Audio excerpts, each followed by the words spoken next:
So those of you guys who know me for a long time know that I love Civilization. I love the Civilization games. Civilization was really the first sort of empire building styled game that I was ever into. I mean, right after Civilization, the first I believe I played number 2. I then started playing Black and White. I don't know if anybody remembers Black and White or Age of Empires. Age of Empires 2, I played those games until I finally found Rome Total War, and that's how I got into the Total War series. So I'm a big fan of Civilization games, and right now, currently, I've been playing Civilization 6 a lot, trying to get my hours up on it because I have a ton of hours on, say, Civ 5, and I believe I still have Civ 4 on my Steam. So I wanted to go ahead and kind of catch up. I haven't played too much more of the game for multiple reasons and more. I have other games that I have to play that I have to catch up on Xbox One and PS4. So those kind of have my priority, but I've been playing this when I've had time off and in between playing some campaigns on Total War Warhammer. So I wanted to go ahead and make this video because I had this idea while playing. I was like, what? And I think I've mentioned it before and maybe just off the cuff, just throwing it around. What kind of features would be cool to have, or what kind of features that Civilization does that would be cool to have in a Total War game? And basically, there are a lot. there are a lot of features that would be pretty cool to have in a Total War game, and still keeping it sort of like keeping it to the Total War feel to it. You have to keep it feeling like Total War. You can't have it too much like Civilization. So for this video, I wanted to go ahead and give you my top 5 things that Total War needs from Civilization 6. And for this list, I chose things. There are a ton of different things you can get from it. I've chose things that are the close that I could see being a reality in a Total War game per se. Going from I've been playing Kingdoms on my phone to Warhammer and some of the things they want to do later on. Things seem more feasible now. Like they are willing to integrate more stuff, especially when it comes to Kingdoms, because that's unlike any other Total War game that we've seen so far. If you guys haven't played the app Kingdoms, it's actually a lot of fun. I've been playing it lately too. And for those of you guys who are going to go in the comment section and say, well, a better list would be things to take from Europa Universalis. Well, I've never played that game to an extent. I played a little bit like 2 years ago. I was playing a couple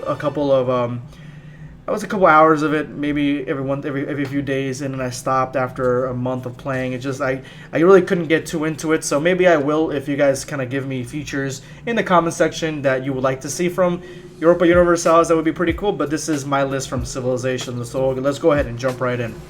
Number 5, Settlers. So this might seem kind of crazy to some, but hear me out. I have a way that this could kind of work, given the Total War sense. Now, Settlers, if you guys aren't familiar with in Civilization, you get them in the very beginning, depending on what faction you get, and you are able to, depends how many you're gonna get, and then you're able to go and choose which plot of land. There's no civilizations yet. Everyone is a settler, and you get to choose what plot of land you want to create your first city on and start your civilization. That's the concept of it. And as the game progresses, you make more of these settlers to take more land, and that way your empire gets bigger and bigger, or your civilization gets bigger and bigger. That's the whole premise of it. So in Total War, we don't have that. As soon as we start the game, we start either with 2 cities. Some of us start with 1 city. Sometimes if you play Attila, you start with a whole mess of cities, like maybe 12 cities. It usually focuses on a period of time, and that period of time, that's the kind of cities you start out with, or maybe it kind of precedes the time period that you want to get to, and that's how many cities you get. And then the game kind of pushes you, like I believe Medieval 2 is like that, where at first you start out with maybe like 2 or 3 provinces, and then after a while you can take all like say you start as France, you have a couple provinces at the very beginning, and then you can go ahead and expand and take all of France, which is historically kind of what happens in historically what happens in history, but that's kind of what happens in the game. So the way I would put this in a Total War sense is, hear me out. You get the settler at the very beginning. You start out with 1 settler, and then the map is blank. Whatever time period, say you're starting in medieval Europe, and you get a settler, and your faction is England. So your settler starts out on the British Isles, and from there you can kind of start your first city. You can figure out where you want your first city to go. If you don't want your first city to start out on the island, then you can kind of hop over across the bay and go to France and maybe try to find a plot of land there. But normally in civilization games, normally in your first or second turn, you want to go ahead and construct yourself a city, or else you're going to be behind. So most people and most of the AI will start a settlement right off the bat as soon as they get where they are. So if you put these settlers historically where they're supposed to be, more than likely cities will start out that way. And then once you turn on your settler, or you settle, it'll be this name of the city, which is the first city, like, or the most iconic city, or whatever the city would be, whatever capital it would be. So in terms of England, it would be London, and then the next city would be something else that would be historically accurate, and that's how I would do settlers. Number 4, city-states. Now, the city-states in Civilization, the way they work is that there are several city-states that get put on the campaign map as soon as you start out the game. Once you gain enough influence with them, they'll start giving you bonuses of whatever resource they have around them. If you attack a city-state, it's a huge penalty against you. It's like a warmongering penalty with the other factions or the other civilizations. You can ally with these city-states, and if you are allied with them, then if you go to war, they go to war, kind of thing. So it's a much better system than what we have right now in Total War, in my opinion. Because in Total War, the main factions, any other faction is not a main faction, really doesn't really serve too much of a purpose when it comes to changing the outcome of your playthrough, unless you're the Crooked Moon. If you're the Crooked Moon, then you're. But again, the Crooked Moon is a playable faction, so I guess it doesn't really count. But before they were, that could have applied to them. So the factions that we have right now in Total War, they don't. If you're not a main faction, they're either satrapy, client states. You can rarely trade with them. Depending if you're not their ally, you can rarely trade with them. They really have no real say. They're not very powerful. They don't have much influence or they're not much of a presence on the campaign map besides being fodder for the other factions to eat up or destroy or ally with. So it's not really that effective, in my opinion. That's why this sort of change would be much better if you made them more important. Number 3, eras. Now, by this, I'm talking about the whole premise of Civilization. Civilization takes place all the way from the beginning of mankind all the way to the very end of mankind, or to the most recent parts. I guess in Civilization 6, you can have a giant robot mech thing, which we don't have yet, but sometimes it plays around like that in some of the Civilization games. It gives you little things like that. Civilization Beyond Earth was completely out there because it was sci-fi, but when it comes to most Civilization games, they take place up to the current time. So the way there's 2 ways I was thinking about doing this in Total War. Now in Total War, it's still kind of controversial whether people want a game that takes place too close to modern times, like anything close to or past World War I. I would say the majority of people are like, no, not for me. So the way I would do it is 2 ways. The first way would be you'd have it from the very beginning all the way up to like the 18th century toward Napoleonic era. That would be a stretch right there. And so you'd have to change fundamentally most things about the game. You'd have to change the progression systems, what people can study, and the way the empires are formed, and you'd have to add more factions. You'd essentially have to add the entire world when it comes to that. And so with that being said, I feel like that system would fall under its own weight rather quickly. It would really not be a Total War game after that. So what I propose is a Total War game that takes place, say if you start out in the beginning of in Rome 1, right? It would be pretty cool that if the time period that ended would either be medieval 2 or the Renaissance period, or even the early age of Enlightenment. Say you take Europe through all of that, and if you picked certain factions at the very beginning, say the factions in the very beginning in Rome, you can quickly go through and you can stay as Rome, but stay all the way till like the medieval 2 era and beyond that, depending if your faction withstands the changes that happen historically. So with that, you'd have to add more changes and stuff like that. You'd have to add more things that would change the actual that would be thrown at your faction. Say if you're Rome, you'd have to go through civil wars and stuff like that. You'd have to if you're other factions, you'd have to resist being conquered by Rome. So this would be also very tricky, but I feel like there's a certain way to do this where you could add multiple eras in a Total War game. I feel like this is where Total War is heading eventually, where they're adding certain eras that you can play as, mark my words.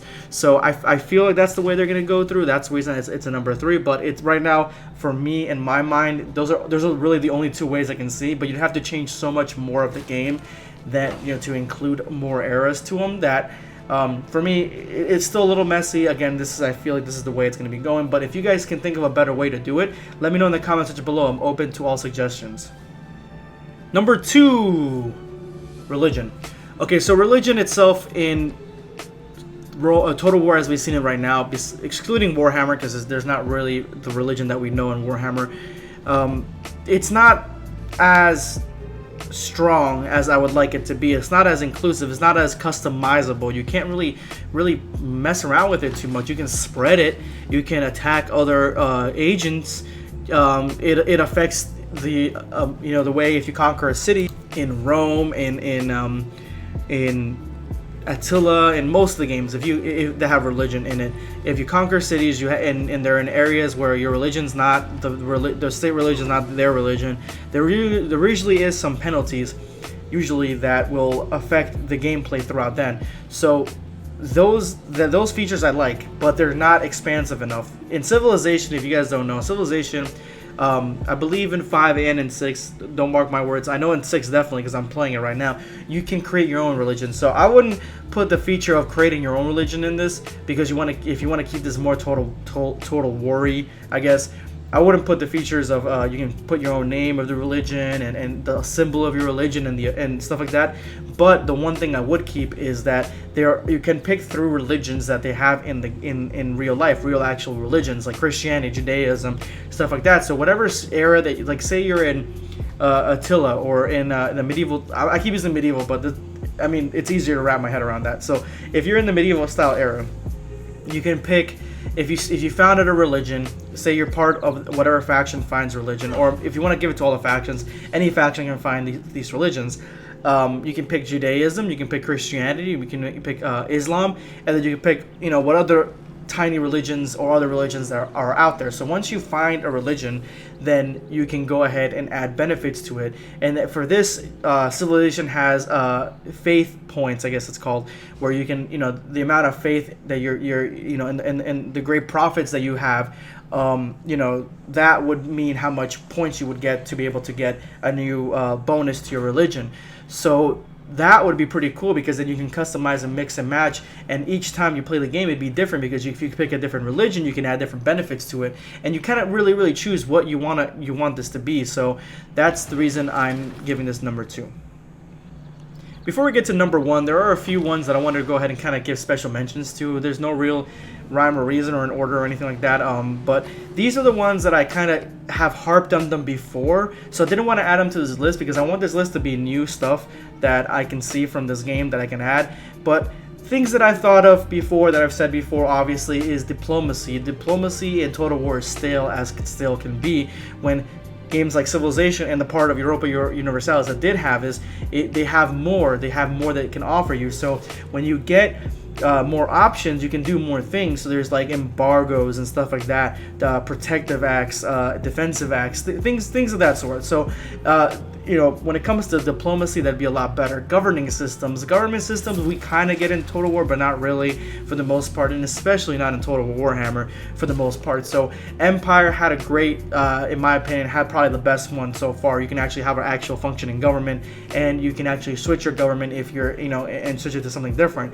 So That's another one that I would keep on there. And last shout out that I want to go ahead and give is Great People. Great People was kind of iffy for me in Civilization 6. If you get Great People points, then you can find one of these Great People like Darwin, or Isaac Newton or something like that, for whatever sort of genre that they're in, or whatever sort of teachings that they're in, and then they give you bonuses to culture and science and all that stuff. So it'd be harder to do it in Total War, and then again, they would kind of switch it to, you'd have to switch so many different things. That's the reason I didn't want to go ahead and add it to this list. But let's go ahead and go to number 1. Number 1 is Wonders. Wonders we've had in Rome, and then that's it. For some reason, the developers thought, let's cut this shit out. We're not having the pyramids used to give you bonuses, the statue of Zeus, all the classical wonders, I think the 8 wonders of the world, or 7 wonders of the world in ancient mythology in Europe, especially centered in Europe. Those gave you bonuses if you took those plots of land. So it was kind of like worth it. It was like, I want to go ahead and have these bonuses, and this civilization has this plot of land. So let me go ahead and start a war with them to take it from them, and then hold it, and then eventually either make peace with them or conquer them, whatever the case might be. So Rome did this very, very well. In Civilization, you create your own wonders, so you have to actually build them in your cities, and then they kind of sprout up on your map somewhere. So the way I would do this is each civilization, the ones that are playable, be able to create. You can either do two ways. You can have universal wonders where, like, say Rome or whatever can create pyramids, or you could have it where each civilization has like a set of like 2 or 3 wonders that you can give them, and they don't have to be entirely well known. They could be like very small things. Civilization has actually wonders that are kind of things that you wouldn't, like, I didn't know even existed. Honestly, I learned a lot from just playing the game. So if you added those in there for certain civilizations, or at least give them 1 each, then that would be pretty cool. And then if another civilization took that plot of land, then they could have the bonuses for that wonder. So that's a great way to do it. And honestly, that's one of the only ways that I can think of, unless you bring it back to where you have a classical Total War and you have these already on the map. But building them is so much better and gives you so much gratification. Trust me, I get so giddy once I take another civilization's capital, and I take like 3 or 4 wonders, and I'm just like, oh yes. And that's in Civilization 6, obviously. It's not in Total War, but I think that would be pretty cool. I think that's probably one of the things that I would want the most as a comeback, and I feel like that's one of the things that could happen the most as a comeback. So that's the reason it gets number 1 slot. Thank you so much, guys, for watching. Drop me a like. Let's see if we can get our 50 likes for this video. Let me know in the comment section below what some other things that I might have missed, or that you want to go ahead and add some insight to, or maybe that I can improve on. Let me know in the comment section, guys. Drop me a like. And this is going to be Jetzu signing off. Take care, guys.